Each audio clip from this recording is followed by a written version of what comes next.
now. Tuesdays with beer, Fridays with beer, because it's so simple to just keep on, it's just nice, simple. It's what it is. And it's so nice to be able to just have something that people can, recognize, and it does what it says on the box. I hope you're well. How is everybody? If you're in the chat rooms, say hi, drop a comment, tell me what's going on. Today, I am drinking Pellegrino with Emergency and a big ass iced tea because, lubrication.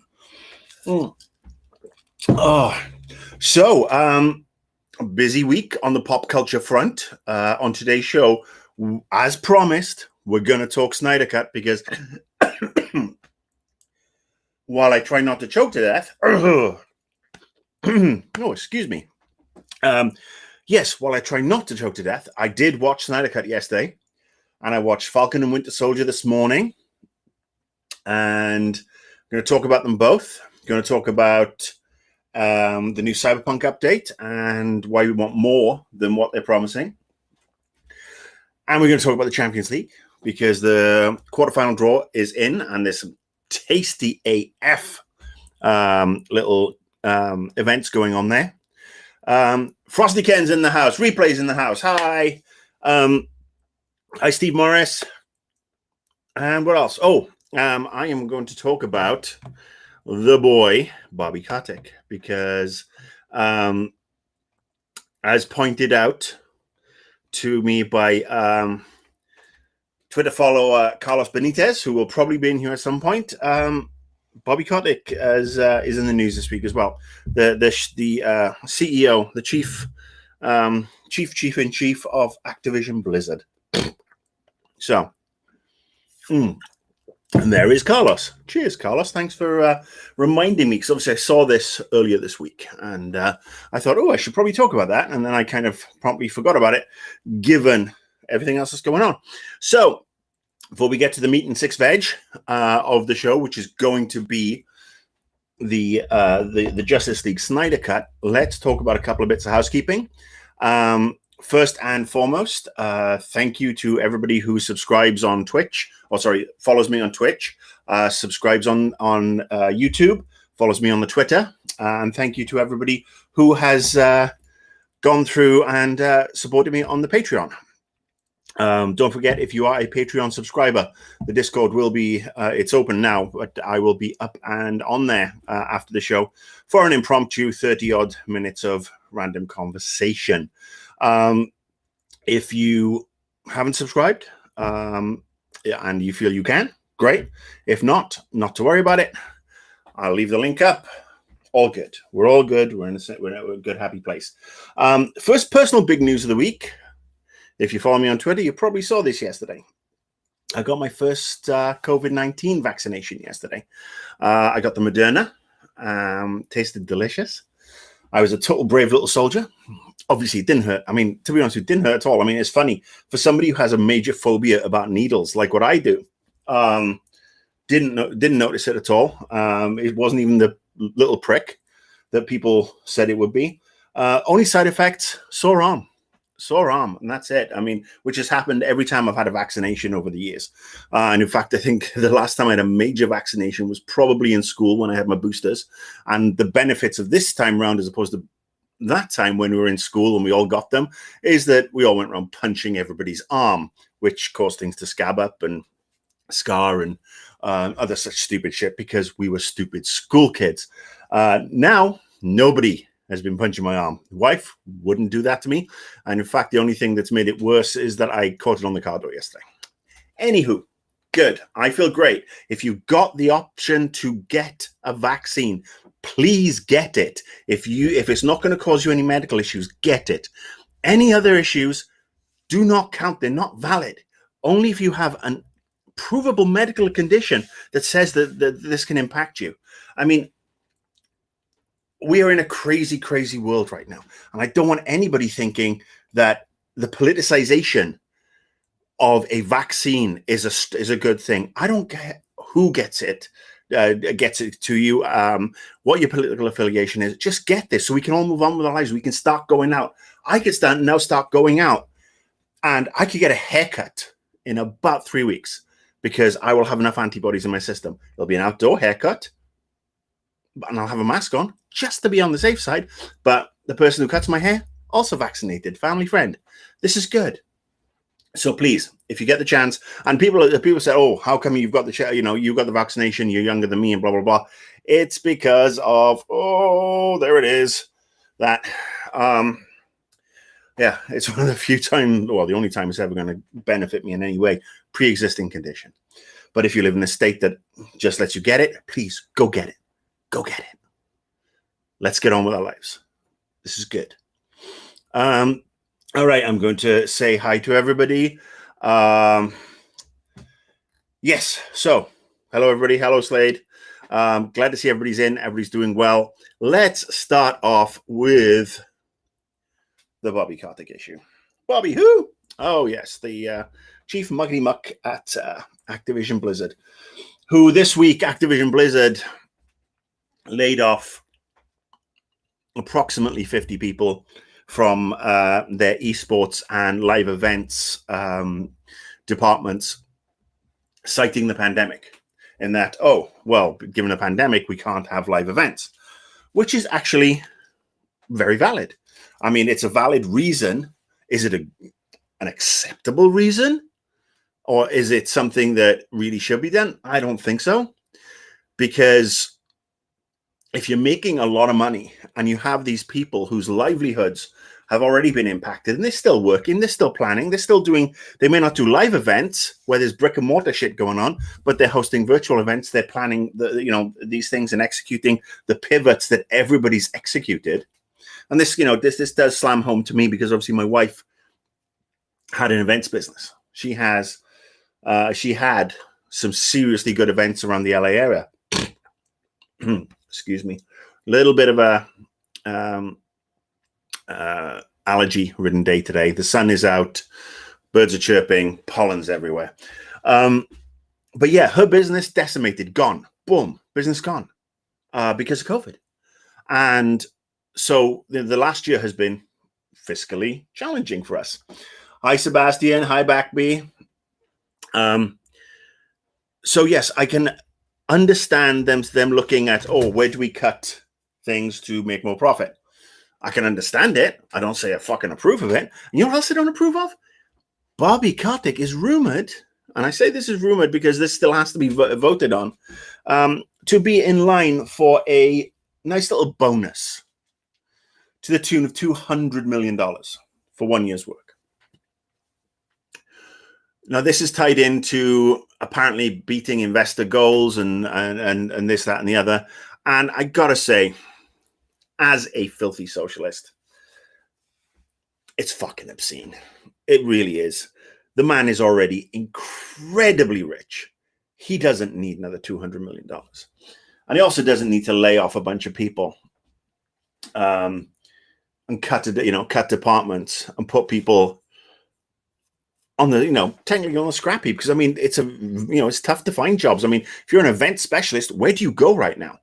Until we are at 70, 80% vaccinated around the world, COVID's still going to be an issue. And so these people now have what the fuck am I going to do? And yes, there is a severance package, which is great. A lot of companies don't even bother with that.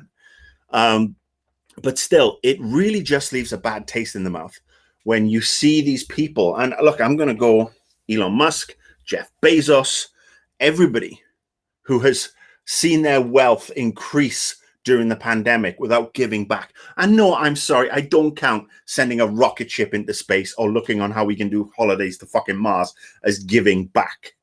I see us giving back, keeping your staff safe, keeping them paid a fair wage, giving them health benefits, because in America you have to have health benefits, because if you don't, you're fucked.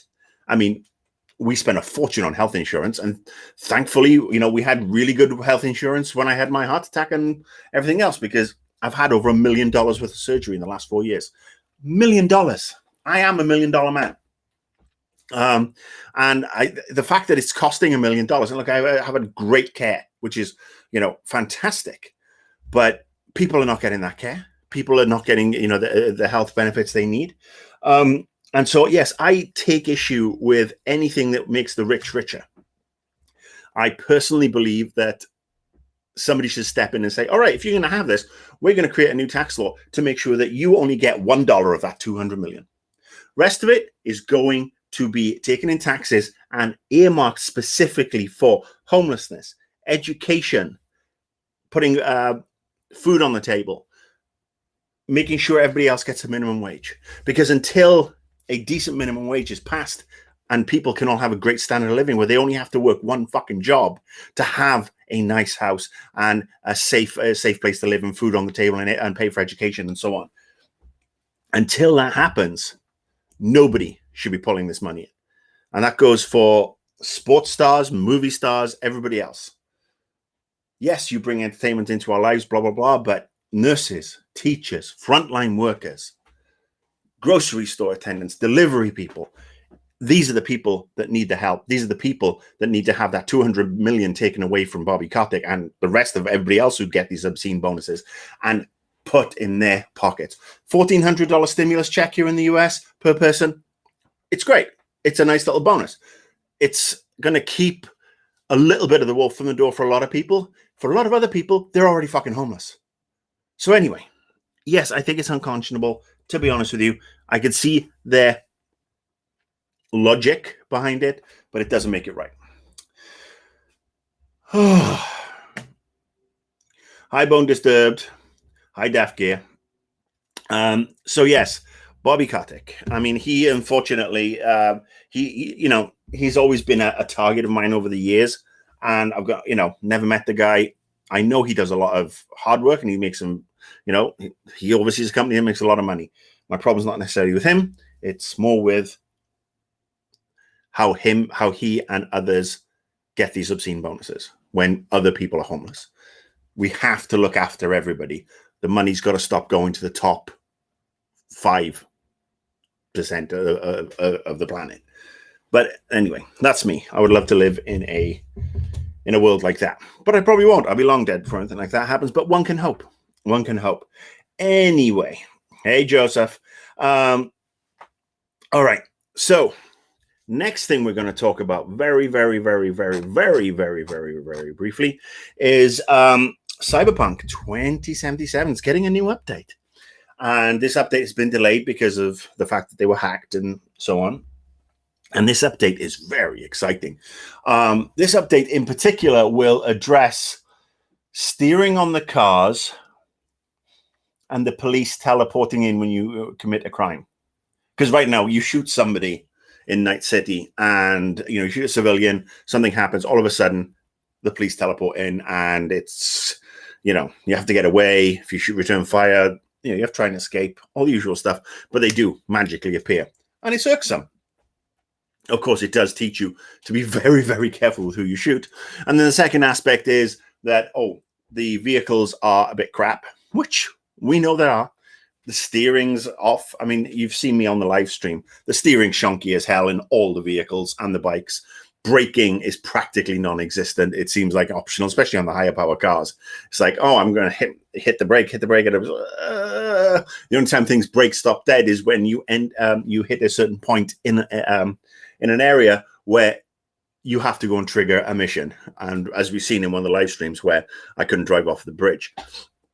And unfortunately, that's the tip of the iceberg. And look, I'm not going after CD Projekts. I know they're doing a lot of stuff as best they can. But the game now has been out for 4 months. 3 months. 3.5. And it's still incredibly broken. And like I said, I've said before, I'm playing on a kick-ass PC. There's a lot of issues. On a game that size, it's going to take a lot of work. And I just think they need to fix broken missions first, because there's only a set amount of missions. I mean, I think I've actually got the stage now on my playthrough where I have completed almost every side mission as best I can. Some have dead-ended when I made a wrong choice, but on the whole, almost every fixer mission has been done. The only things that do seem to respawn are the random police interactions where, you're authorized to go and take down some perps, but that doesn't even seem to be working as well as it should. So these missions need to be fixed. The voice cues need to be fixed. Collision detection needs to be fixed. There's a shitload of stuff. And I'm glad they're looking at it. They need more work. Okay. Hi, Mike Zero. Hi, Bone Disturbed. Yes, the mini map is all for cabbage as well. Total cabbage. So yes, that's two things tackled off. And look at this. I've been going 15 minutes. Wow, I'm plowing through stuff. I'm going to pause and have a cup of tea.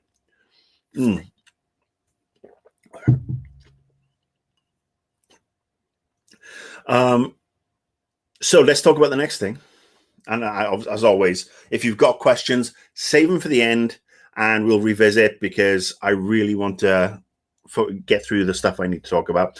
Falcon and the Winter Soldier. The Falcon and the Winter Soldier are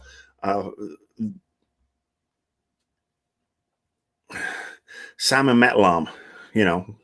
The new Disney Plus movie show dropped this morning. Clocks in at about 50 minutes, which is good. Nice runtime. Different to WandaVision, obviously. Different types of characters, more grounded, more action-oriented, kind of like buddy cop type thing. I'm not going to spoil it because I know a lot of you haven't had a chance to see it yet. My two takeaways. Anyway, my two takes away is that one, it's a solid start, setting up a lot of groundwork as you'd expect. Not as all-encompassing an episode as the individual WandaVision episodes were. This is probably going to be one of the most relevant of the Marvel shows, in my opinion, because it's going to tackle race. It's going to tackle race in America. It's going to tackle various issues, and that are hot button topics, and deservedly so. Things that need to be talked about. And if we can show, or if they can show two people their favorite superheroes in these fictional worlds, and the stuff that's going on, then that's a good thing. I mean, much like WandaVision dealt with grief and how we cope with it, and had some very strong moments there, throughout that run. This is going to be very, very interesting. So yeah, watch it. We'll talk about it more on Tuesday. So you'll have the weekend to catch up and get into it.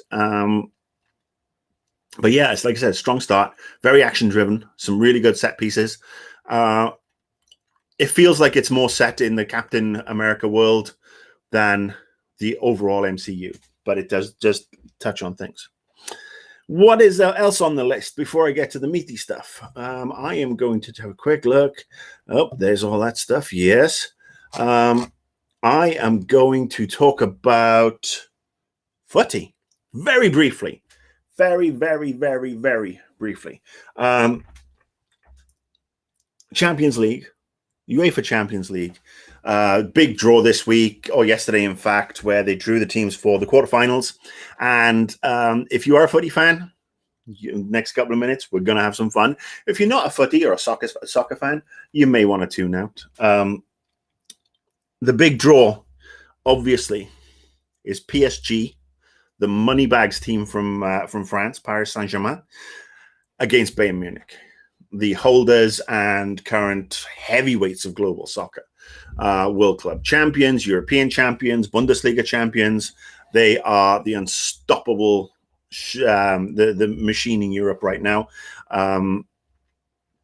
They've had a couple of wobbles, I think, domestically, but that is the tie of the round. That is going to be a corker. And the way they've set up the draw, obviously, is you've got two different tiers. And the winner of that one, not tiers as such, two different sections. The winner of that one will meet either Porto or Manchester City. So that's two huge games back to back. I mean, Porto have done very well. You've got to expect Manchester City to get past them, because Manchester City also on a rich vein of form and have a super strong squad with no injuries right now. So those are going to be some very titanic battles. I mean, if I would take Manchester City to play Bayern Munich in the next round, and that one is too close to call. Really is. You got to think that the winner will come out of, or the favorite to win the tournament will come out of that side of the draw. On the other side, Chelsea are playing. Fuck, I can't remember who Chelsea are playing. Who are Chelsea playing? Raypad, he's got to be in here somewhere. Chelsea playing somebody. And my Liverpool team are playing Real Madrid.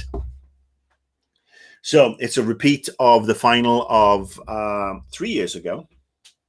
Yes, Man City were initially banned, but it was overturned because money talks and shit walks. Manchester City were found guilty of continual financial fair play violations. They should have been kicked out of Europe. They should have had their Premier League titles rescinded. They should have been relegated, but I'm biased. And their owners should have been banned from owning a football club, as should any major,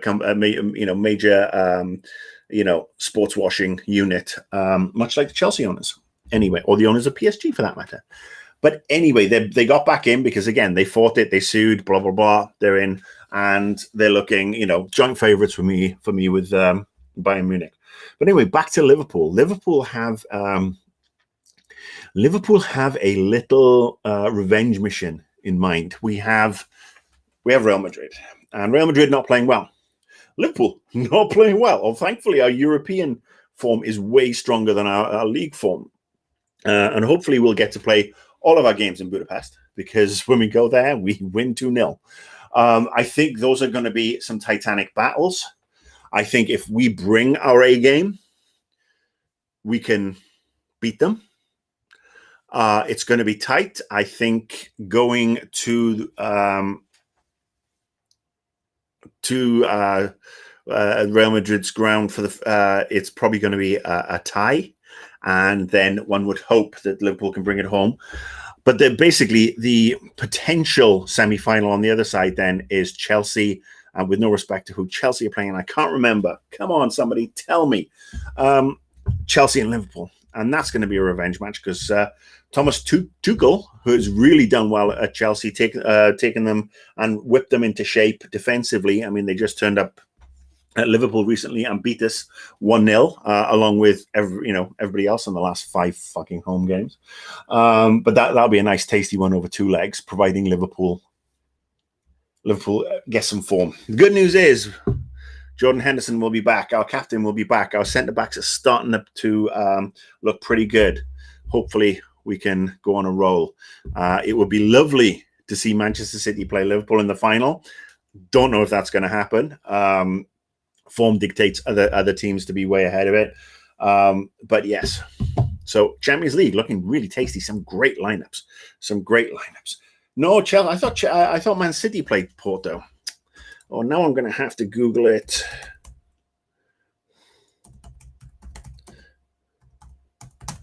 All right, let's see. All right, here we go. Come on. Oh, Porto played Chelsea. Man City played Dortmund. Oh, that's right. Yes, Haaland, Dortmund. So that one, again, I would take Man City to go. So I apologize for screwing that one up.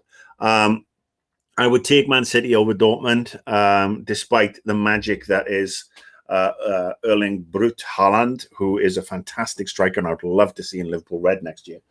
Don't think it's going to happen. Don't think we can afford him, especially if we don't get Champions League. So that's going to be a tasty one over 2 legs. Porto and Chelsea. That one's a little more even. That could go a little perhaps either way, because Chelsea, no disrespect to them, and no Man City. And then, yeah.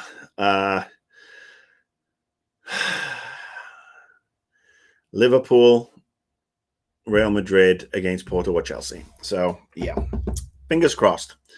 Anyway, thank you, Simon Sinclair, for jumping in on that one. And D-Net Walker, yes, thank you very much for your comments and chats. 24 minutes in, plowing through shit. Okay, let's talk about the big one. Let's talk about the big topic. Justice League, the Zack Snyder cut. Now, if you look at the different reports, apparently Warner Bros. Paid anywhere between 20 million and 70 million on reshoots and special effects for this, for something that may get a theatrical release someday, but is currently only on HBO Max. Now, Zack Snyder didn't take a fee for this. because he basically said he wanted to have more negotiating power. Now, my thoughts on the original Justice League theatrical movie are well known. It's a dumpster fire. But it's a dumpster fire along the levels of Man of Steel and Batman v Superman: Dawn of Justice. Those are three movies that really stink up the DC cinematic universe. Other movies aren't quite as bad, but still not great. Suicide Squad's another bad one. The Harley Quinn movies, really not that good at all. Wonder Woman, good but not great. Aquaman, Fish Dicks the movie. So I watched it yesterday with taking a break, obviously, to go get my shot. And it's long. It's 4 hours and 2 minutes. 4 hours and two minutes, something like that, of a movie that we've already seen, and everything that we could imagine being in there was in there. And I've actually got a little list, and there's a few little bits and bobs. There's actually a really good shot by shot, not necessarily shot by shot, but a good breakdown of what's different from the Joss Whedon version and the Zack Snyder version. Now, one of the things that has always interested me about this is that we don't really know how much stuff was already in the can before Snyder stepped away after the death of his daughter, which was obviously a horrible thing. You can't expect anybody to finish a movie or do anything like that after your daughter takes her own life. Because there's still a fair amount of what we saw in the original Justice League movie in this version. Now, stuff has been recut, obviously. Stuff has been rejigged around. The first thing you notice, I mean, and thankfully, the worst thing, or one of the worst things about the original Justice League movie was Superman's fucking CGI top lip. Yeah, that's gone. And that sets the tone for the entire movie. Because if you look at the original Justice League movie, it's a case of Batman atoning for Superman's death, and Superman's death hangs over that original Justice League movie like a big ass shroud. I mean, you see it with the funerals at the beginning. You see it with the black flags draped from the likes of Tower Bridge, or London Bridge, sorry. You see things from around the world like, oh, Superman's gone, I can be a dick. You see people, attacking other people. And all that's gone. All that is gone. And what it does do, and Chester Eugene, yes, you bring up an interesting point, which I'm going to get to. Justice League does begin with what I consider to be a total bunch of bollocks. And it's pure Snyder pretentiousness and bloat. It basically starts off with Doomsday, or I'm not even going to call it Doomsday because it's just such a bastardization. Lex Luthor and General Zod's baby killing Superman. And in his dying gasp, he yells out, and we literally see this force wave reverberate around the world, and people go, oh, and people go, oh, and then we zoom to different aspects like the Amazonians, the Atlanteans, blah, blah, blah. And it's like, oh, what? Oh, no. And this sound wave cracks open a mother box and activates it. And that to me just stuck as bollocks. Total bollocks from the get-go. It just didn't need to be done, and it just goes back to as a plot point for what Zack Snyder will continue to do throughout the movie. And then we carry on with the parademons section that you got in the original, with Batman getting the sounds, and learning, where they're coming from and blah, blah, blah. That's gone. totally cut, boom. And this again, I can understand why, because Whedon has so much more time to play with. He can go off and do whatever he wants. He can basically do whatever he wants because he's got 4 hours. I don't want to say anybody got lucky because of the nature of why he stepped away. Let's face it, that's not luck. But in an alternate universe, an alternate timeline, Zack Snyder doesn't step away. And his version of Justice League, his original cut, which came in apparently around 4 hours, goes to Warner Brothers, and they say you have to cut, and he is going to have to cut that down because his storytelling for what he knows is supposed to be a 2-hour movie is bloated as F. Bloated as fuck. There are things in this new version that we didn't really need to see. I don't need to see the fucking Amazons all over again. I really don't. I don't need to see 2.5 minutes of them going to a vault, getting out an arrow, setting fire to the arrow, talking about the mythical arrow, and then shooting it, when the original version did the same job more succinctly, and it wasn't needed. In a 2-hour film, that's why it was cut, because it was bloat. In a 4-hour TV thing, he can get it in and people can say, oh, what a great addition. We have to level the playing field with regards to criticism here. Zack Snyder's recut of Justice League really does go to show how Joss Whedon was on a fucking hiding to nothing. And look, I'm not talking about Joss Whedon, the man, with regards to the shit that he's done, which we've talked about, and unacceptable. That's it. But I can see why the decisions he made with regards to cutting were probably, 1, forced upon him, 2, he didn't have much fucking choice. Because this version of the Justice League is unreleasable as a movie unless you split it into 2 parts. And Warner Brothers were never going to split it into 2 parts. And look, there are good things in here. As I go back to my notes. Hello, Dario. So, I made some lists. See, bloated. The Amazon stuff, the Atlantean stuff. We've already had Fish Sticks the movie. We've already had 2 Wonder Woman movies. And to be honest with you, what this does just makes more of a mockery of Wonder Woman 94, by the way, of 84, and makes it even look more stupid than it actually is. Didn't need to see the Atlantean stuff. We'd already seen so much of it. Yes, it's going off to set up a movie we've already seen. It's redundant. Nobody needs to see that over and over again, especially if we're looking at established characters. Different ditto with like I said, the Amazon stuff.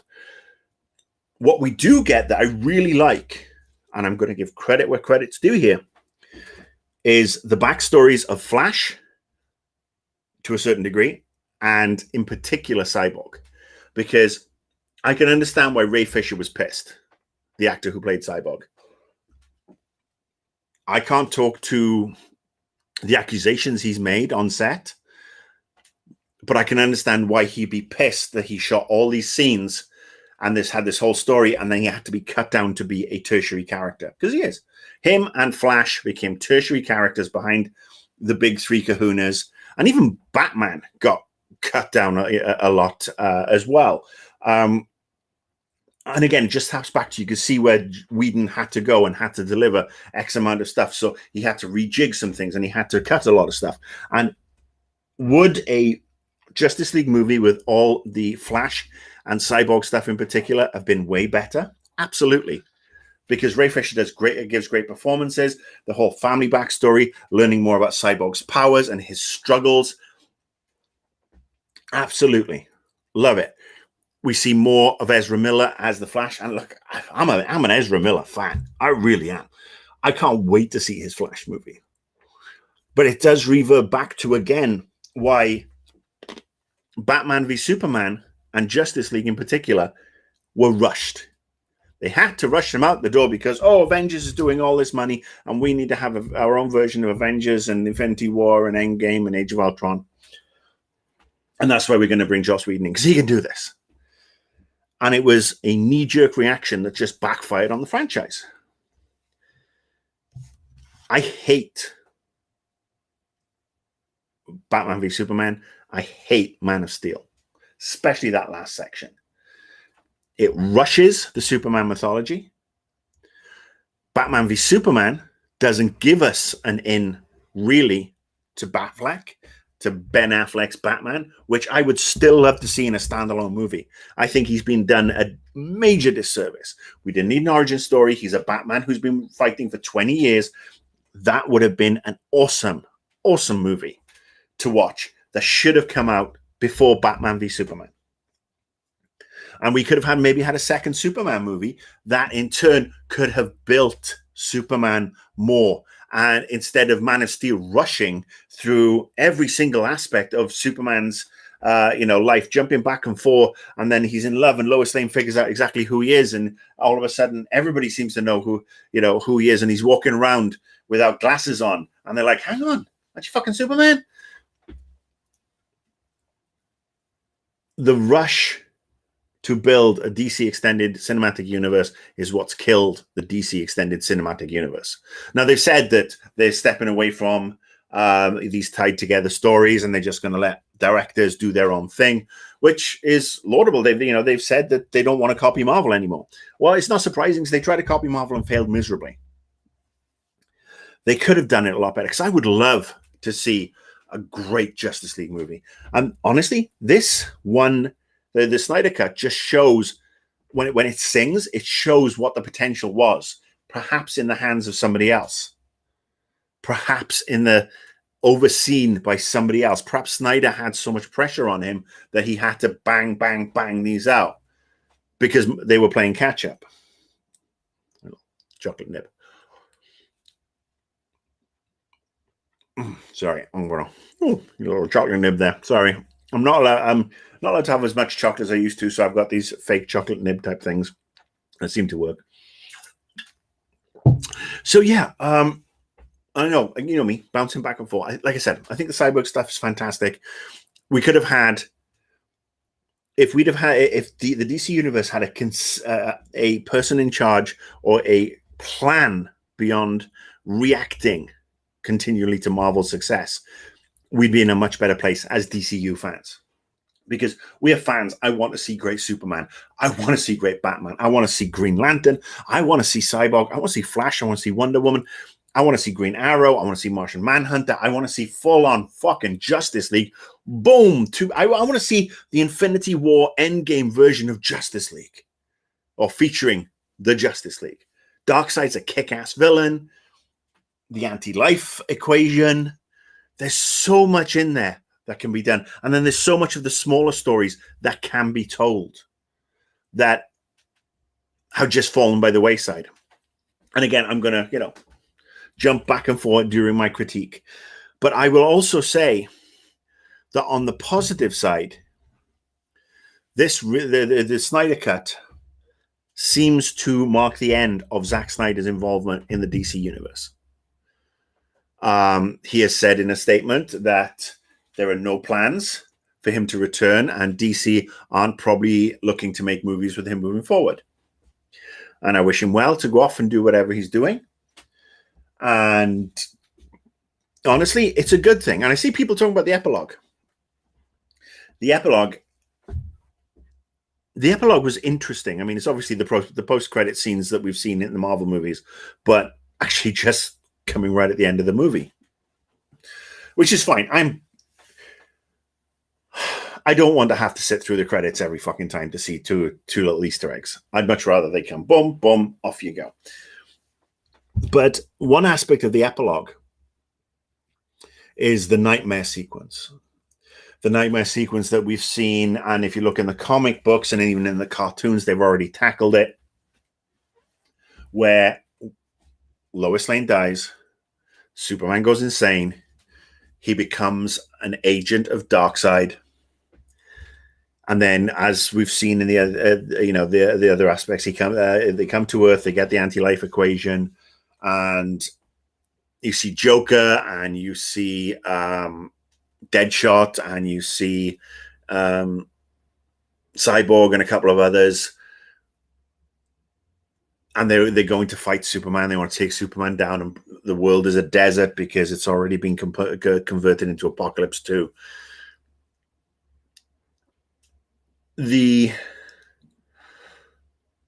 This puts to bed, hopefully, the nightmare sequence, because I don't think we're ready for it. I don't think the due diligence has been done. And excuse me, Sparkle. Dog's here, by the way. Wait, you want a treat? Come on, back on the mat. Lie down. Good boy. Sorry, wife's away getting a belated birthday present, and so the dog is with me today, and he's being good on the whole, but I got to keep on bribing him with treats. Yeah, I don't think we're ready for it. I don't think we've had enough of a particular style of Superman, Batman, Wonder Woman, etc., to go into the nightmare version where Wonder Woman's dead and Aquaman's been stabbed and all this dark, depressing shit is going on. Because, I mean, it's really dark and fucking miserable. Now, they did take a lot of levity out of the movie. Some of it absolutely deserved, I gotta say. The whole Flash falling on Wonder Woman's chest, and that's gone. Got no problem with that. But some of the levity, like, I was a big fan of Aquaman sitting on the lasso. It's such a simple gag, but where he's sitting on the lasso, he's telling him, I'm terrified, I'm this, that, and that. And you can see a character who's generally full of bravado open up like that and share, and then we realize he's sitting, and it's a simple plot device and a simple joke, but it fucking works, but it's gone. And it's gone because Zack Snyder believes that he is making a level of cinema that is above involving any humor. The little bits of, some of the jokes back and forth with regards to who's the fastest, Superman or the Flash, and that scene, totally gone. Which sucks, because that was a good scene again. It shows a bit of levity. The big blue Boy Scout has to have a little bit of a sense of humor. If he's dark and depressing all the time, I mean, if you are a filmmaker and your agenda from day one is to show that Superman could be such a danger, you rob the character of so much of what makes him appealing and the joy of the character, because Superman at his best is what we can be at our best. Obviously, we don't have the superpowers. And again, it's just my opinion. The other thing that you see that's in there is the Superman is evil Jesus aspect of, you see it happens. It happened in Batman v Superman, where he saved some people from a burning building. I think it was in Mexico or Guatemala or somewhere. And as he lands, everybody lays their hands on him, and he's looking up, look at me. And then we have that scene. We have a very similar scene when he's in his black suit now, because the black suit is out. Is that he's gone emo. He went to Hot Topic, and he basically flies up into the air, and you see him basking in the sun with his arms out, like, look at me, I am Super Jesus. He's doing that, by the way, while everybody else is getting 7 shades of shit kicked out of them down below. But no, let's have that imagery, because Zack Snyder's a serious fucking director. As I've said before, I wouldn't expect Batman v Superman or Justice League to be comedies. Far from it. The quippiness of Robert Downey Jr. isn't necessarily needed in here. But you have a character like Ezra Miller's character, as the Flash, who's got this sense of humor that may be inappropriate at times, but he's uncomfortable, but he's funny. Even some of the Aquaman stuff is funny. I'm not talking about the more traditionally sexist shit of, oh, she's pretty and she has boobs. That can always go bye-bye. But as I said, I think in the last episode, if Superman v Batman or Justice League had more humor, it would make the seriousness impactful. If you're 99% serious, or 100% serious 99% of the time, it loses its power. And a good director and a good screenwriter will find a way to balance that. I'm not a director. I'm not a screenwriter. I'm a critic. Those who can do, those who don't, have their own show on Facebook, on Twitch, and YouTube. I mean, I'm just somebody who's read shit tons of comics in the last 40 odd years of my life, watched all the comic book movies. And I, obviously, much like everybody else, I have my own opinion. I'm no fucking expert. I'm just offering what I think would have been better.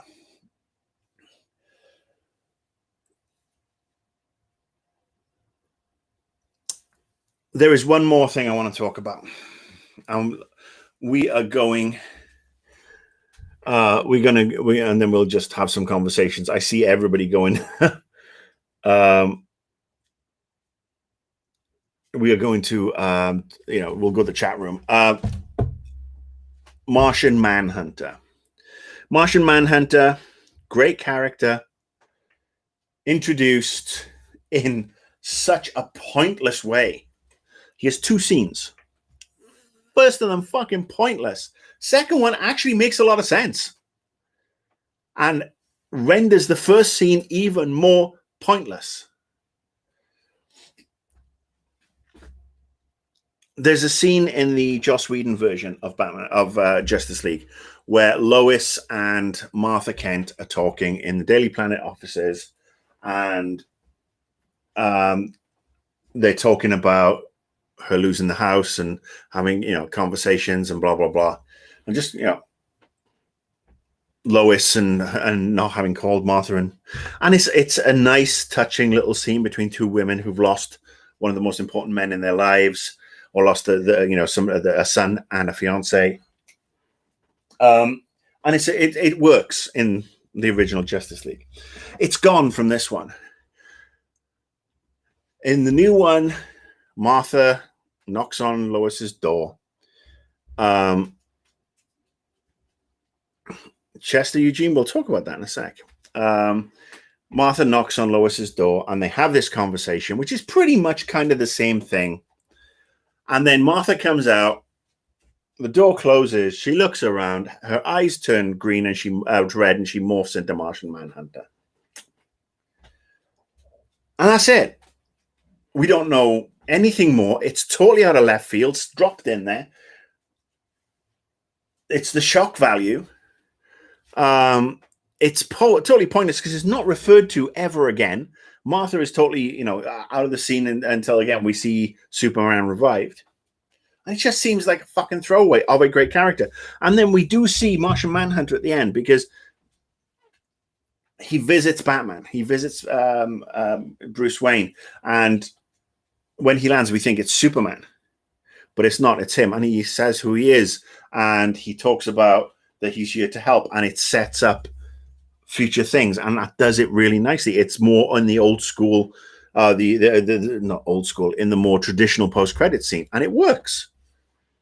But you already wasted the big fucking reveal because you had this bit. And it's like, oh, well, I got to get to my 4 hours. I'm just going to put this one in. And that's the problem. It's the bloat and the pretension and the unnecessary padding of the story to put everything in the fucking kitchen sink in there. Sometimes leaner is better.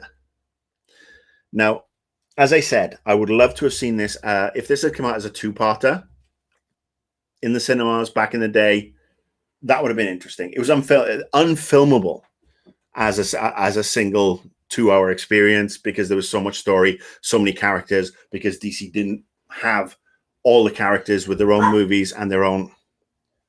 Come on. Sorry, dog's barking.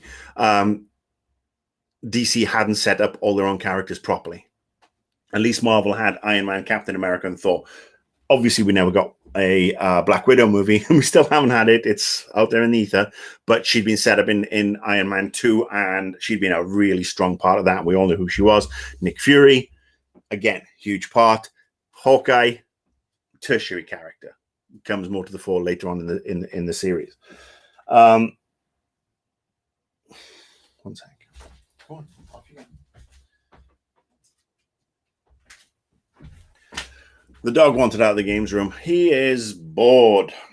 He probably said, just like most of you, probably all bored.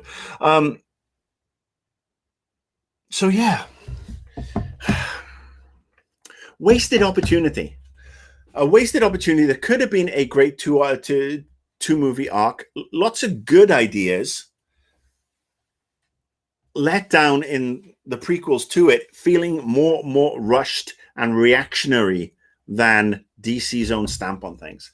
And moving forward, we know they're going off in different directions. We know there's going to be a multiverse with multiverse with the Flash movie. I'm so looking forward to that. Ezra Miller is fantastic.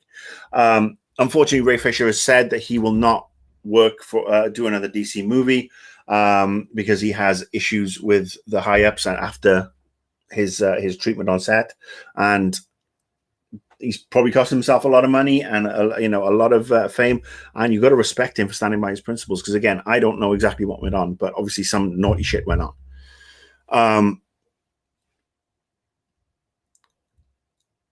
It'll be interesting to see where the DC universe goes. They started on a path, they rushed that path. If they'd have stayed the course and perhaps worked on a stronger overall plan to tie things in. And yes, imitation is the best form of flattery, or the highest form of flattery, because there's nothing wrong with doing what Marvel did.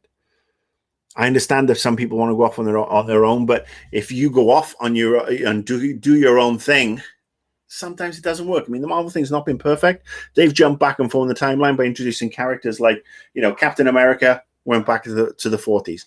We had Captain Marvel set in 1990 something. And it's just been jumping back and forth, but they make it right because they figure out a way to leverage things in. Sorry about this. My dog is barking like crazy. Please talk amongst yourselves. Come here.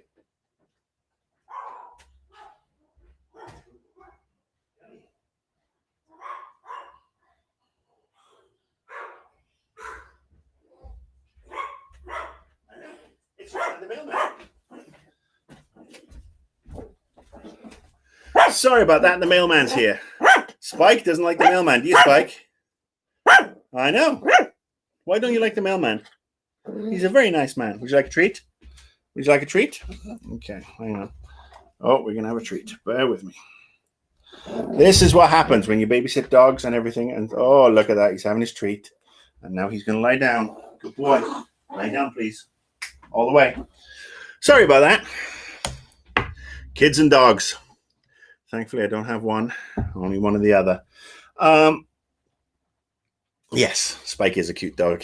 He's the guy who saved my life all those years ago when he barked and got my wife's attention when I had the heart attack. Can't say fairer than that. So yes, basically, I'm going to end up repeating myself over and over. Final thoughts. As a bookend or a full stop or a period or end of the end of the Snyder version of the DC universe, Justice League, the Snyder Cut, is a welcome thing. It does some things very well. It does some things very badly. It doesn't make the DC cinematic universe any stronger. It does, to me, reinforce what a cluster it's become since its inception. You should watch it. I think the Joss Whedon criticism is incredibly unfair. The criticism of his movie, not of his treatment of actors and his actions on set. Watch it. It's a footnote.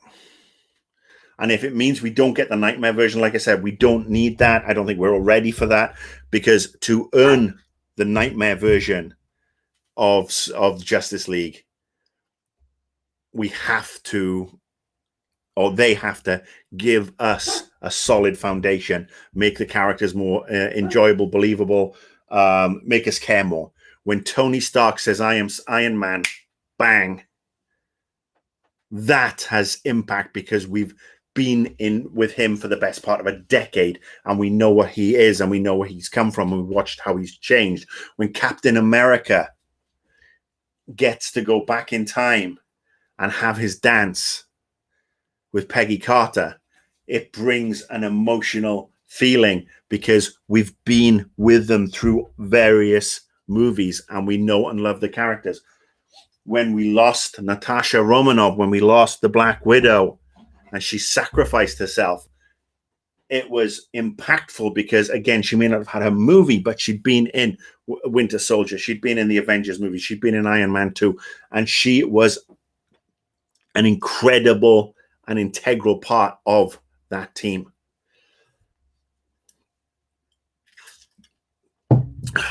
By rushing and not building the foundations, this version of the Snyder DC universe was doomed to failure and would never have lived up to expectations or lived up to the quality that one would the quality we would demand of the cinematic movies. If you want to see the Nightmare version, there's a Justice League animated cartoon, animated series.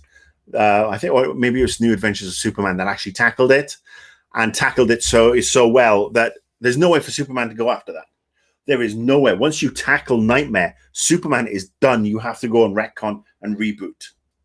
That's it. It's done. Earth is done. There's no rolling back. Batman is done. Wonder Woman is dead. Aquaman is dead. Half the heroes are dead. There is no coming back, and there's nobody filling that void because they didn't have enough material and enough secondary characters who could step to the fore 2 or 3 films in. Iron Man's gone. It's sad, but we know we're going to get a new character to tie things together. I actually think it would have been T'Challa, Black Panther, if it hadn't been for Chadwick Boseman's awfully untimely demise, his untimely passing. So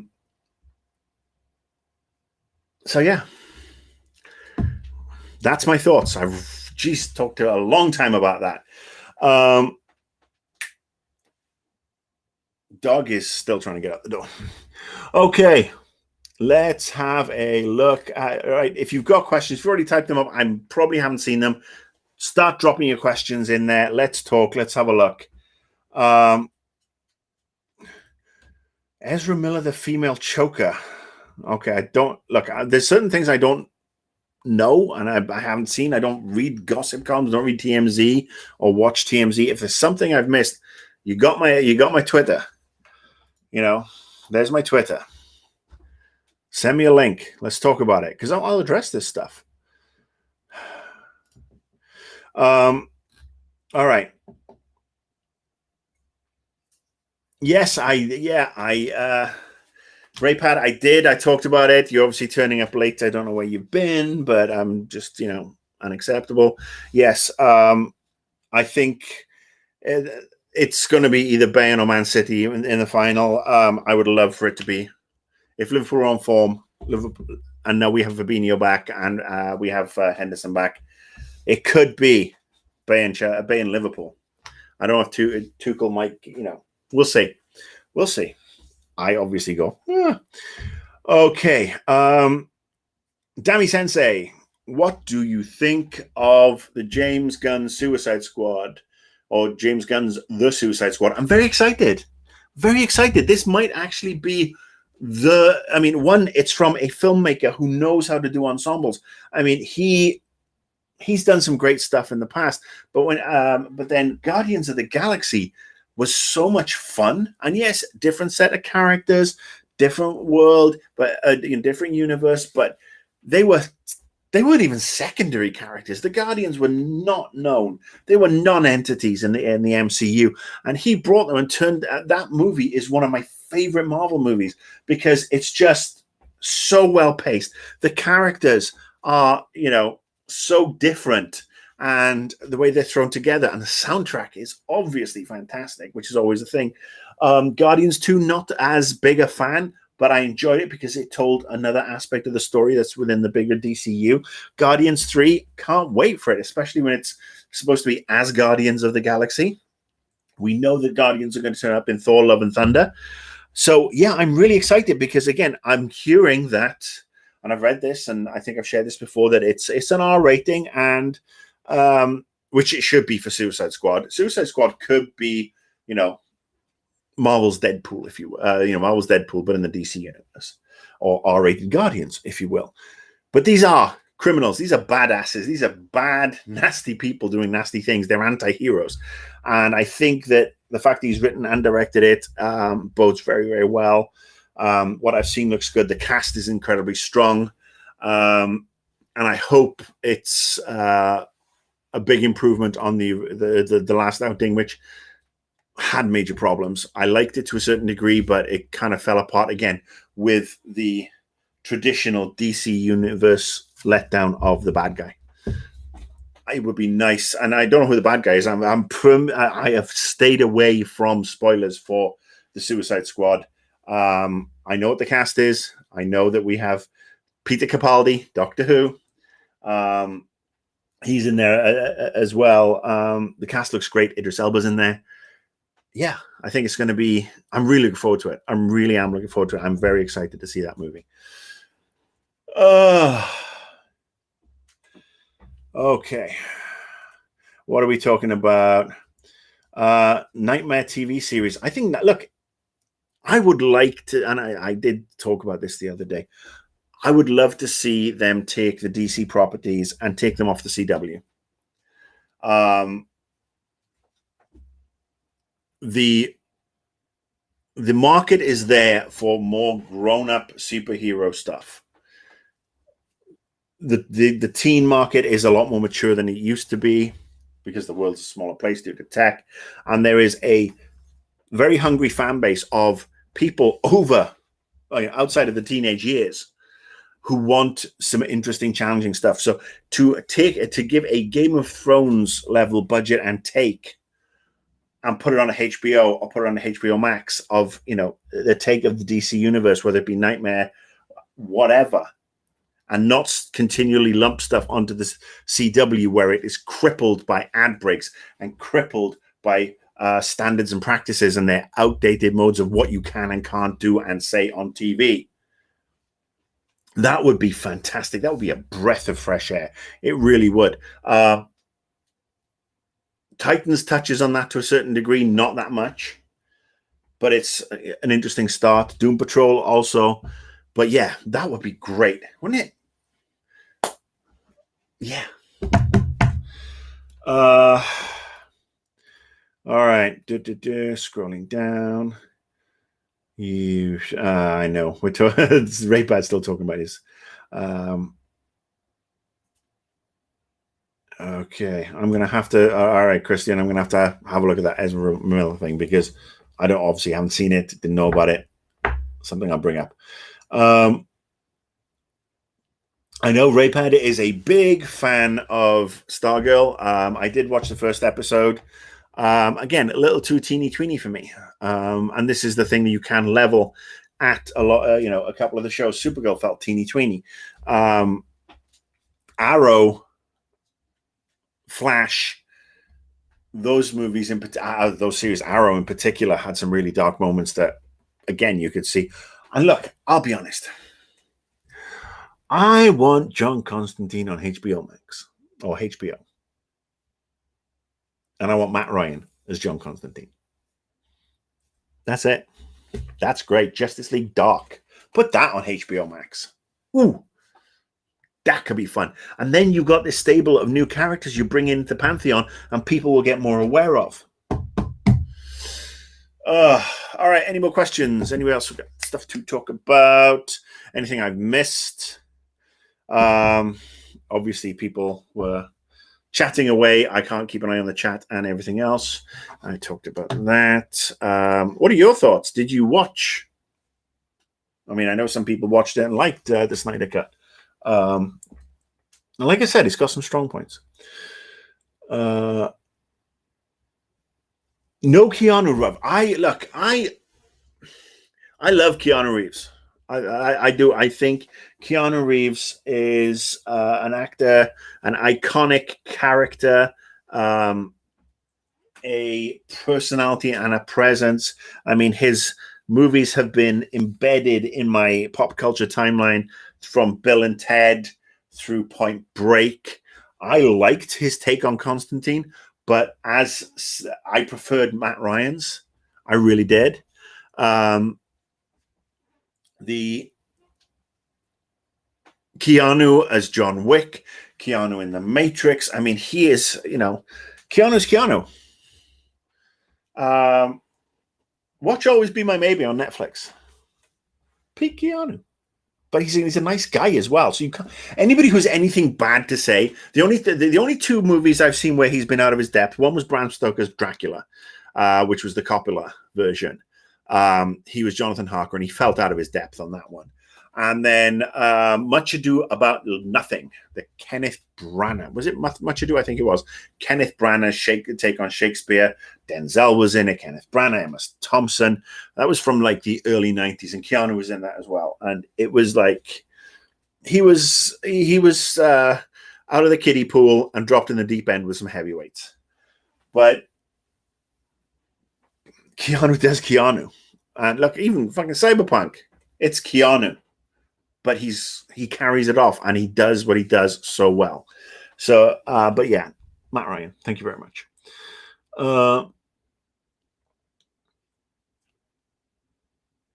Dracula was amazing. Really? I don't know. I felt really bored by it. It just felt long and meandering. There's some, like I said, some great performances. Gary Oldman tried his best. And was interesting. I think it's just perhaps a little too stylized. I mean, it's a little too 90s. I mean, it is really sort of like ostentatious 90s at its peak in a lot of ways. But hey,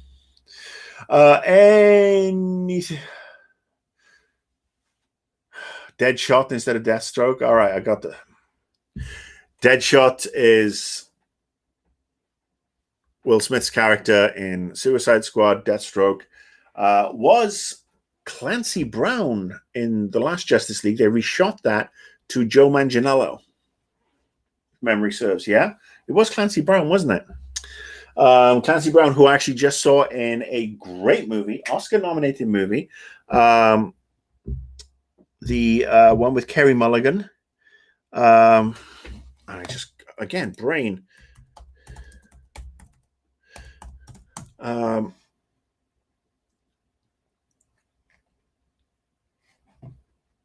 Hang on. What the hell? She's just been in. God damn it. Oscar-nominated actress. I just watched her movie 2 fucking days ago. Promising Young Woman. Jesus. Was it always Joe Manganiello? Are you sure?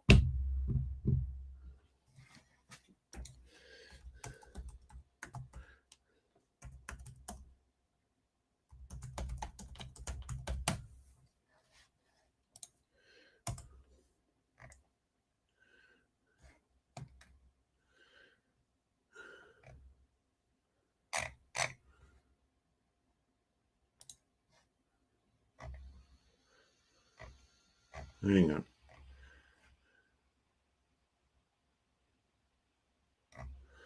I honestly thought he was. I honestly thought it was.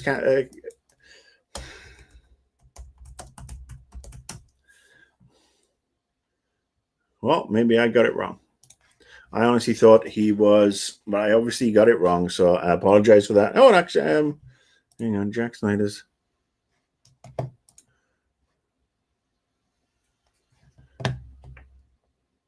Yeah, I honestly thought it was Clancy Brown the last time around, but again, it's been a while since I watched that Justice League. Oh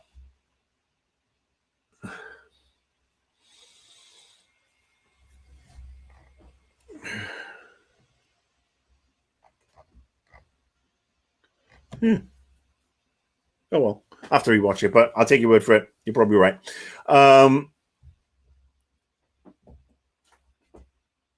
Tom Ellis in Constantine show. Tom Ellis won't be in Constantine. They've said that Tom. I think Neil Gaiman said that Tom Ellis won't be involved because it's the DC multiverse or the Vertigo multiverse in this case, and Tom Ellis's version of Lucifer has been recast, or Lucifer's been recast. It's not Tom Ellis anymore, which sucks. I think Tom Ellis has been doing a great job as Lucifer. I enjoyed that show right from the get-go. I can't wait to see how it finishes up. They've actually been filming around Los Angeles. Excuse me, I'm choking again. Good grief.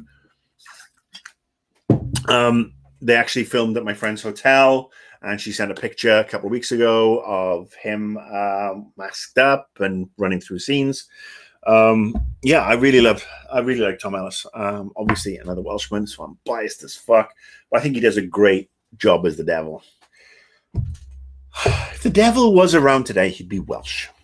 I don't think the devil's necessarily such a bad thing, because like everybody's like, oh, the devil's so evil, he encourages this, that, and the other. The devil punishes those who are evil and have done evil shit. Is that such a bad thing? I don't think so. I mean, obviously, we're talking about mythology here anyway. I am not a religious person. I celebrate Christmas because of Santa Claus, nothing else. Let me see. Okay, yes, I get that that reference, Ray Pad from La Bamba. Okay. Just gonna stretch my legs a little. Been standing for a while. Okay.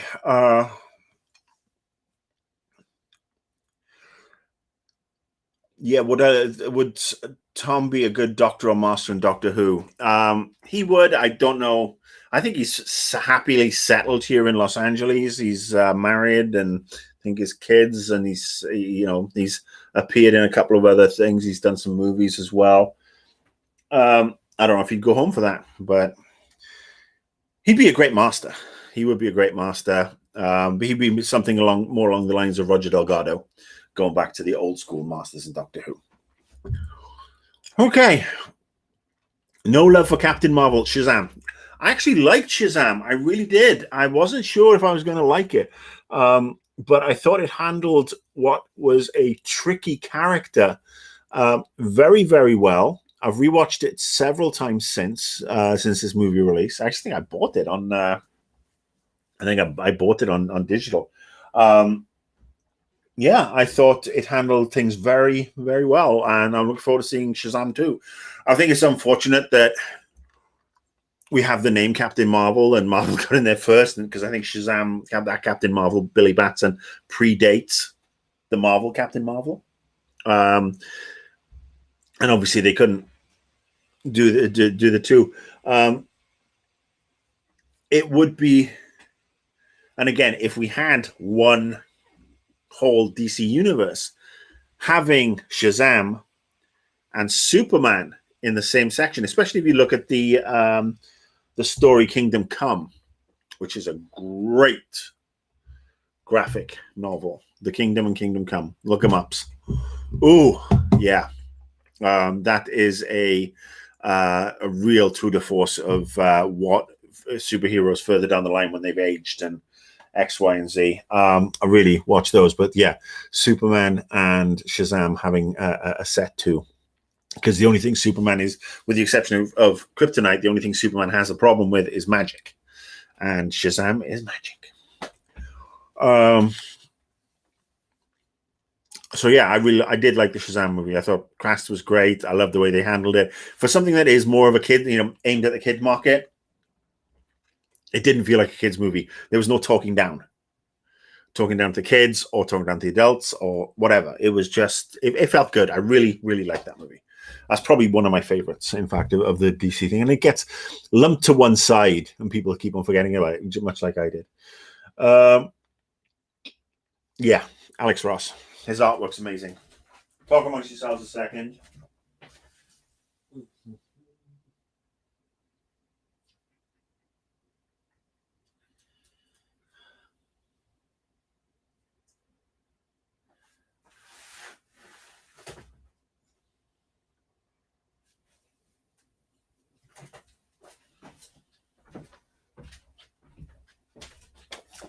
And there you go. Pick these books up. They're great. In particular, that one. That one is so good. It's one of my favorite. I mean, the fact that I've read it so many times. I mean, it's dog-eared. I mean, the artwork on it is superb. And look, there you go. Without giving away too much spoilers, there is Shazam. And who's on his knees in front of him? Superman. Pick it up. I think you can actually get it on the DC Comics app, but I'd recommend, instead of getting the digital version, get the printed book. Get the... I have unfortunately, the pandemic and not working much over the last couple of years has really sort of curtailed the amount of comic books and graphic novels I get to buy, which sucks because I just have a huge selection. I still have a huge selection. It's just, and I've read them more than once. Oh, so many of them. Some I've been able to get into, some of them I don't. Sony bought Evo. What?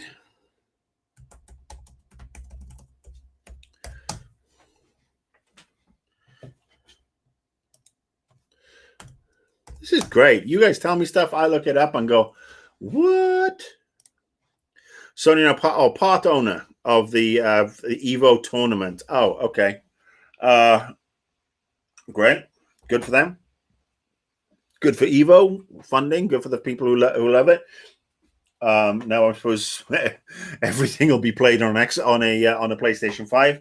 I know a lot of people get really excited about Evo and all the other various tournaments. I'm still not there.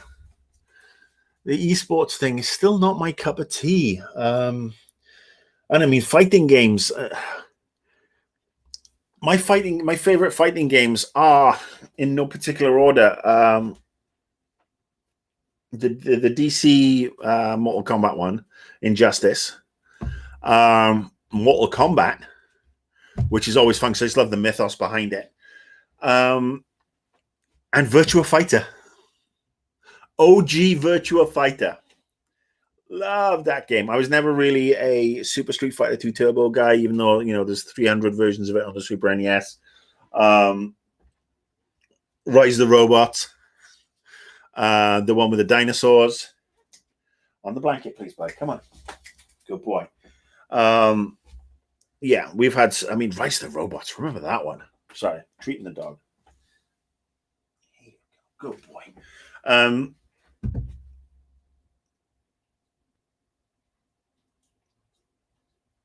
Yeah, I'm not. Marvel versus Capcom. These other ones. I'm not. They just. I've got I've always been more of a story-driven guy, which is why I think I love Mortal Kombat in particular, because I love that, like I said, that mythology. But look, anything that keeps the tournament going, anything that gives people joy like that, I'm not against. Doesn't impact me. Doesn't bring me pain. Just because it doesn't interest me, why should people not enjoy and have fun? Okay.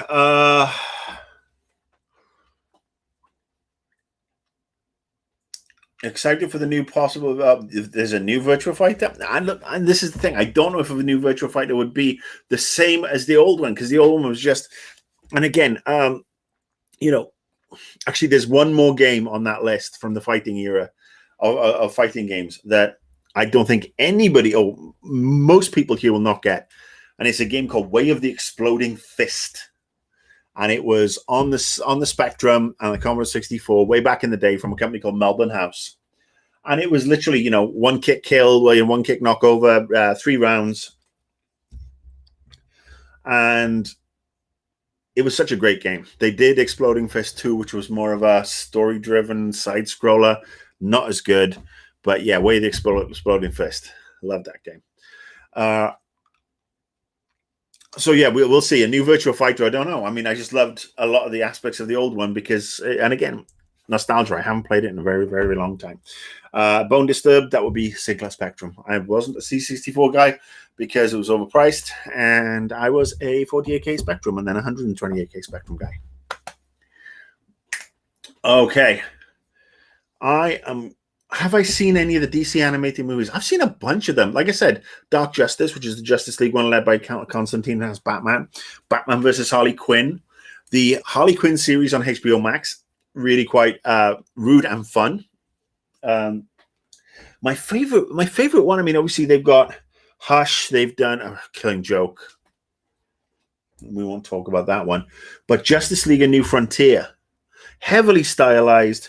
in the vein of Batman the Animated Series and Superman the Animated Series, where it's like that pseudo mid-century modern 1960s, 50s, 60s vibe to it. Justice League: A New Frontier is quite possibly my favorite of all the DC animated movies. If you haven't seen it, watch it. I think it's on HBO Max. I think it's just great.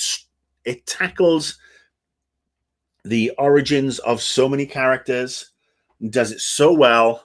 And it never really got a sequel, which is a shame. Thought it was excellent. Flashpoint Paradox, that was a good one. That was a good one. And again, Flashpoint Paradox, very similar to Nightmare on what happens when shit goes majorly south, and there's no rolling back from that. You get to a certain degree like that without totally rewiping and reforming or unsnapping a universe. Ooh, that really makes things really tough, because it kind of ends where you can go with a movie series or a universe without retconning all the way back and rebooting and starting again. Dark Apocalypse. It's, Warner Brothers animated, on the whole, Warner Brothers animated output has been superb. I mean, it's kicked Marvel's ass on the animated front for the longest time. A couple of missteps. Gotham by Gaslight, boring as fuck, in my opinion. Could have been really interesting, but eh. What they did to Killing Joke, really just not good. And I mean, some of the ones that are more anime inspired kind of leave me cold, and that's just because I don't particularly enjoy that style of animation when I'm looking at Western properties. I don't have anything really against anime or manga. I mean, I used to watch, I saw Akira and Ghost in the Machine and Urotsu Sokudoji, Legend of the Overfiend, which is that was just mental. We used to watch a bunch of that manga stuff back in the day. So I don't have a problem with the art style. I just think that it's more suited, in my opinion, to telling these wilder, more Japanese-focused stories, as opposed to putting them into the Western stories. And that's just me, just a personal preference, not a judgment and saying that it's bad. It's just not my cup of tea. Yep, Gotham Knights delayed till 2022. Batman Ninja. Yeah, I think that one. That was the one that I really didn't like. Suicide Squad. Yes, I like those. Like I said, almost anything the Warner Brothers animated department put out has been really, really good, with the exception, like I said, a couple of missteps. It's nice when they adapt some of the ones, like Death in the Family or Killing Joke or whatever. Not Killing Joke, sorry. Hush. Hush is another great story because they do put a different spin on it. Obviously, Batman Beyond. That was a great series. Love to see that come back. I think it's rumored to be coming back. But when they tell their own stories, that's when that's why I like Justice League: A New Frontier. It told its own story and its own take, and it worked really, really well. And made me want to see more.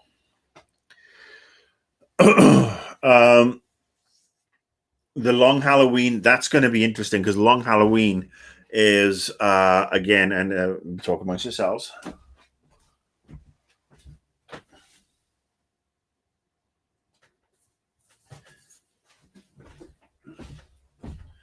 So we're talking about Jeff Loeb and Tim Sale, and we're talking about The Long Halloween, which is one of the best Batman stories. Again, get it, love it. Just the smell of the print, smell of the book. But also, we have the follow-up to that, which is Haunted Night. And then we also have this one, which is Dark Victory, which ties all three together. It's a full-on trilogy of Batman stories from Jeff Loeb and Tim Sale. Some amazing writing, some amazing art. And they work very, very well together. I mean, there's so many really good stories that have yet to be told or retold, and some coming for would actually make for really great animated series or even great TV series. Movies, I mean, HBO, getting the HBO treatment because we're on this tip. Let's, in fact, I'm going to go one more. I'm going to go rummage through the comic book. Bear with me.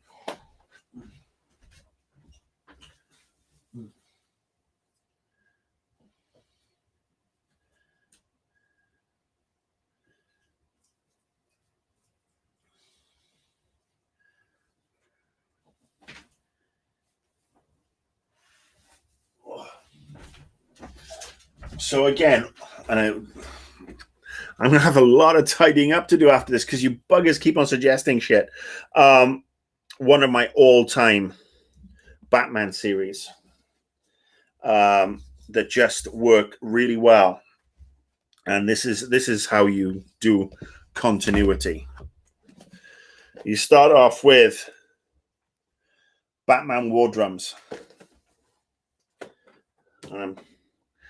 Then you go into War Crimes. I'm not going to give away a lot of the storylines of this. It goes War Drums, War Games, and then we have War Crimes. Bear with me. And then we go into Contagion. And this is all basically one set of fucking stories that are interconnected. Then we go into Cataclysm. And Cataclysm's pretty fucking awesome. Because Cataclysm talks about an earthquake that hits Gotham. And we saw some of it touched upon in the final Nolan movie, where the bridges are destroyed and Gotham's pretty much abandoned under Bane's control. But the beauty of Cataclysm, it has a similar overarching premise, but you then see how crime takes charge in various parts, and petty little fiefdoms are set up, and because then it leads into, hang on, 1, 2, 3, 4. Shit, did I get them all out? Batman No Man's Land, and this isn't all of them. I think there's like 5 or 6 of them, maybe 5. But that's a great series. So the War Games, War Drums, War Crimes, Contagion, Cataclysm, No Man's Land series. It's like 10, 11 books there, probably a little bit more. Fantastic. Just loved it. And that could be, that is something that we'd never see in movie form because 2 hours cost of, but that could be a great DC, HBO Max, HBO grown-up Batman. Violence, drama, politics. It'd be great. I mean, Batman could be, if anybody is primed for an R-rated DC experience outside of the Suicide Squad, it's Batman. I mean, he doesn't swear as much, but the violence and, yeah, his criminals, Joker, they're bastards. They kill. Oh, anyway, whew. So I think Backby, I just answered your question there.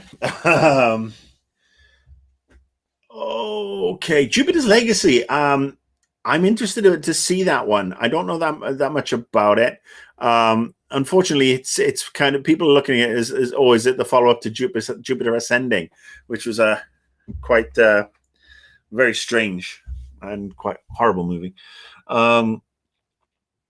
On the subject of sort of like movies that I am looking forward to, Dune, Denis Villeneuve's version of Doom. Dune, not Doom. That's going to hit towards the end of the year. That looks amazing. I might have to upgrade my fucking TV for that one. I might have to get a big one because obviously he's such a visual director. I mean, the Blade Runner sequel was just visually jaw-dropping. So yeah, I'm looking forward to that one.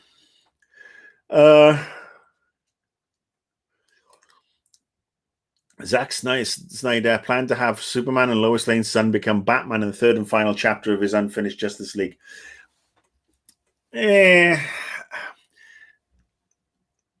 It's that actually. So there's a book series called Superman Batman Generations.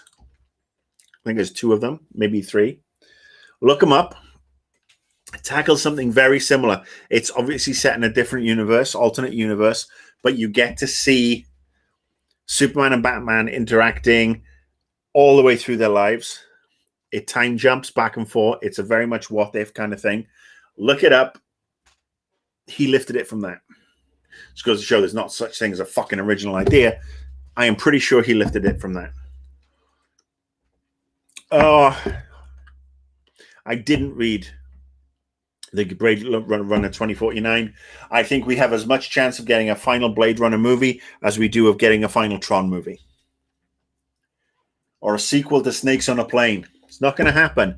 But it doesn't mean that we couldn't see a replicant-based TV series. Again, I mean, they've touched on it, that sort of thing in Westworld. I'm surprised that we perhaps don't have a connection between Westworld and Blade Runner. That would be interesting, because let's face it, replicants, the Westworld robots, very similar, wanting independence. Little bit of tweaking there, and all of a sudden you've got a fucking crossover. One that actually makes way more sense than, say, Men in Black and 21 Jump Street, which Sony was considering at some point.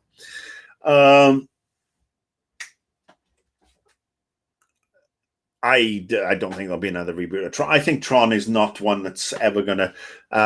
there are a certain section of us who love it,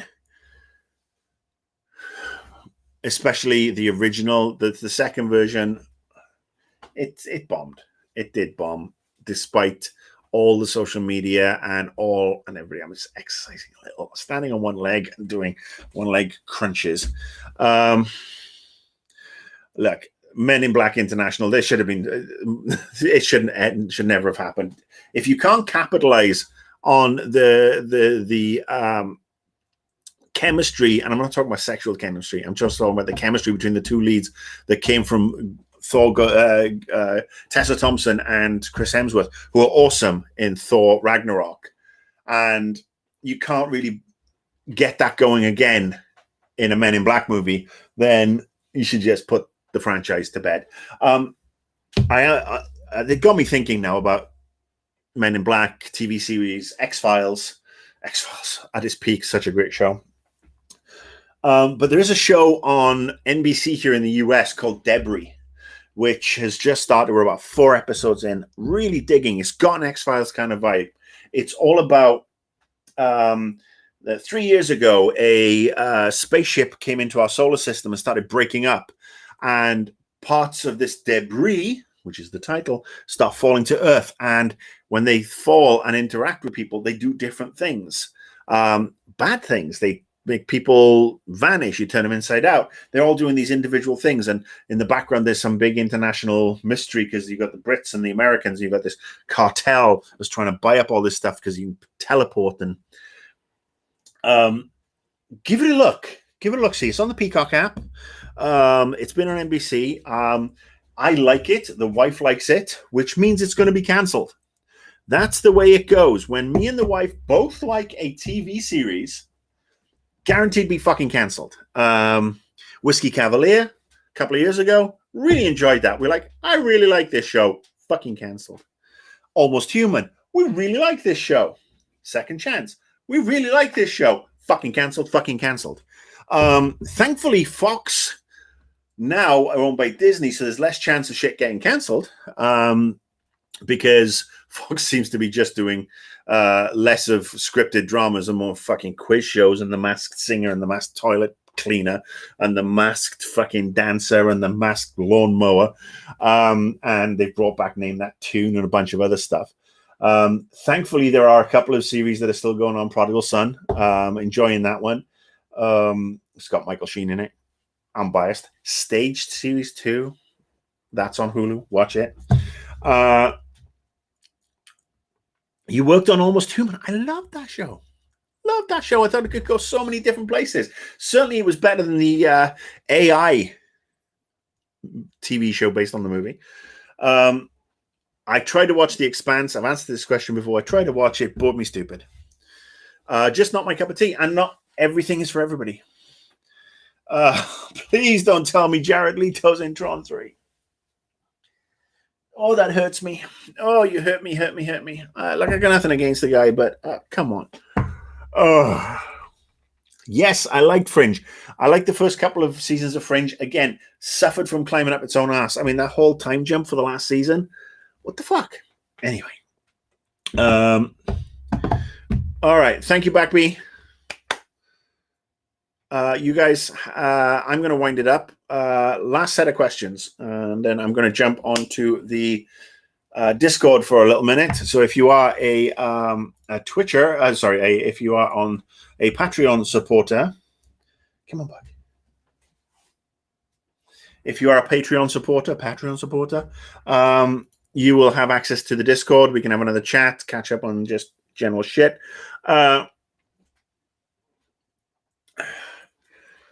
Yeah, I like Fringe. Oh, look at my hands all over the place. Can't wait to get this cut. All right. Yes, we're going to wind it down. Any more questions? Don't forget, you can always drop me a line on Twitter if there's stuff you want to talk about, and I will, look it up and have a look, see, and we'll see what's going on. All right. I have to ask: are you DC or Marvel more? Ooh.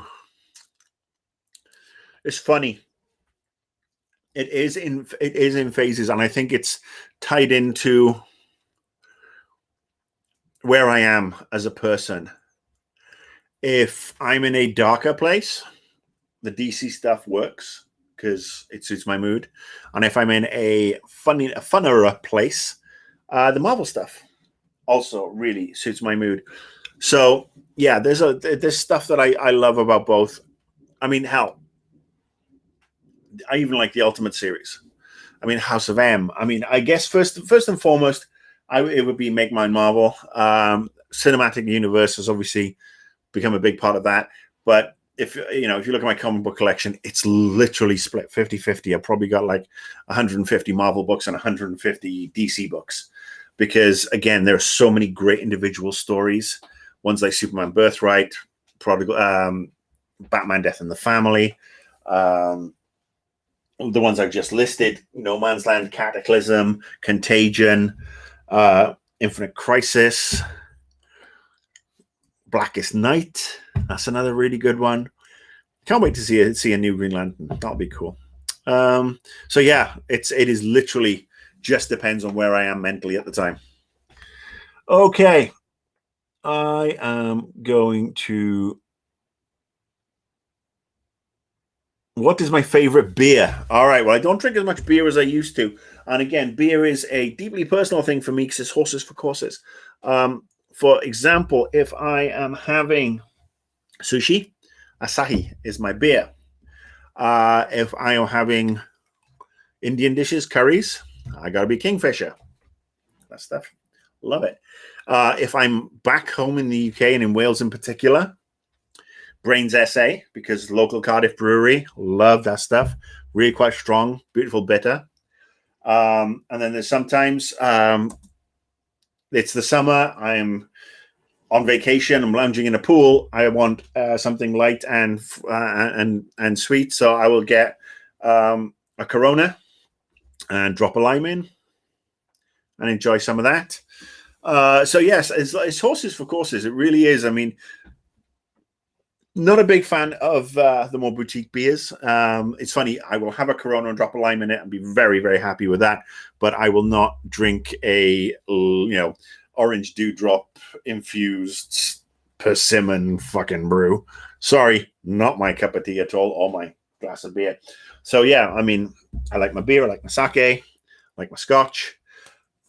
As I get older, I can't drink as much beer as I used to, which is probably a good thing because, again, I've developed this gluten intolerance. And intolerance is a bad thing, especially if it stops me having bread and beer. So I've had to switch to some gluten-free beers, which aren't too bad, but every now and again I'll get totally naughty. Rice beers.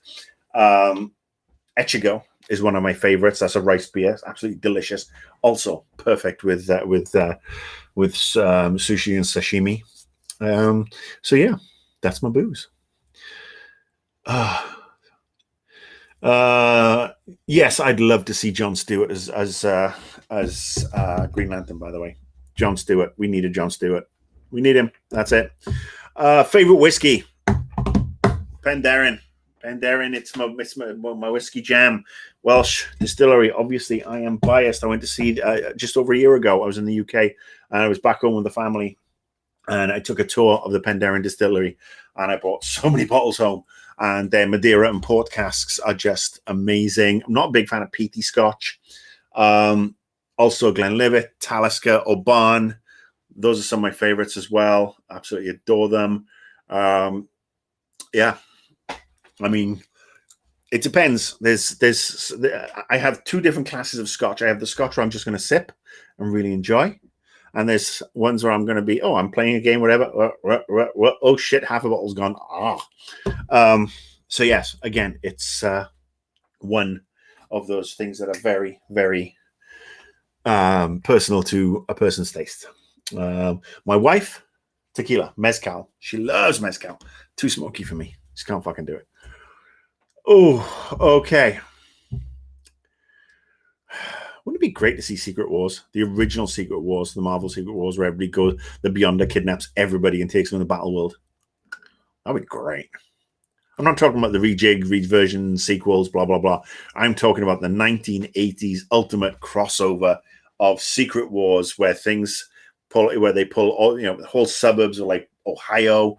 And we start, we see actually one of the most powerful characters in the Marvel universe who never really got his dues, and that's the Molecule Man. Guy can control all molecules. He is literally the most powerful thing in the fucking universe. So yeah, I'd love to see Secret Wars. I can't see it happening now. Maybe it would be great as an animated series, wouldn't it? Animated movie, 2 animated movies. Who knows? Maybe we'll get it on Disney Plus. The Beyonder, yeah. Doctor Doom's trying to steal his power and going fucking insane, and the birth of the Spider-Man black suit that became Venom. Ben Grimm coming back with the Fantastic Four, and he becomes Ben Grimm, Space Ranger. Yeah, it was such a great series. I have obviously that as well. I have that the collected works of that. Unfortunately, with that one, I don't have all the supplementals, which sucks, which is why the Marvel Universe, the Marvel Unlimited app is actually really cool, because that's where you can read the main Secret Wars comics, but you can also tap into the sub-stories. Okay. Bull Massman. Thank you very much for joining. Thank you for coming to say hi. Unfortunately, I'm about to wind down because, getting old. Been going for an hour and 43. GP creepy. Punisher adult series, yes. Punisher has to be R-rated. Punisher violence. Let me see if I can find you my favorite Punisher book. Good boy. Oh.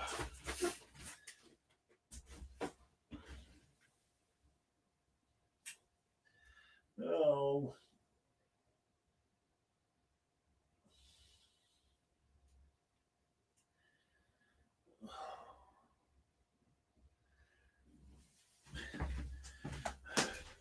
All right, I can't find it right now. I think it's part of the Punisher Max series, but yes, Punishers. I'd love to see.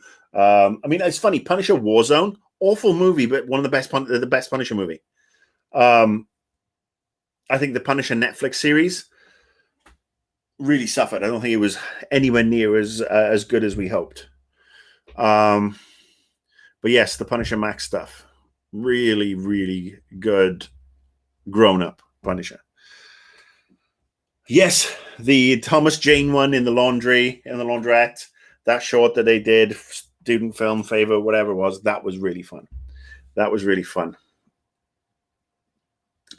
I've been going for an hour and 3/4. This is a short stream. Okay. I gotta wind it down now. All right. Thank you as always for tuning in. Thanks for watching on the YouTube. Thank you for watching on the Twitch. Hit me a like, hit me a subscribe on YouTube, follow on Twitch. If you want to do something like throw me a subscription, please don't do it on Twitch. And I'll tell you why. It's better if you go to Patreon. It gives you more value. It gives me more money. That's it. And if you feel like you want to join on the Patreon, I will ping you access to the Discord server.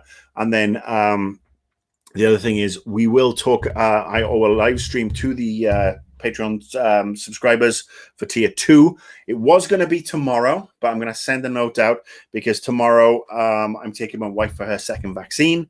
We don't know how long that's going to be. So I'd rather do it at a time frame that where I can sit and talk and chat and we can have some fun. So thank you always for tuning in. Everybody be good, be safe. If you get the chance, get a vaccine, wear a mask, be good to each other. Send me your thoughts in the comment sections on everything. And if you have things you want to talk about, hit me up on Twitter @AnnoyedGamer. Until next Tuesday, when I'll be back. It's Mark Spear saying, be safe. I'll catch you later.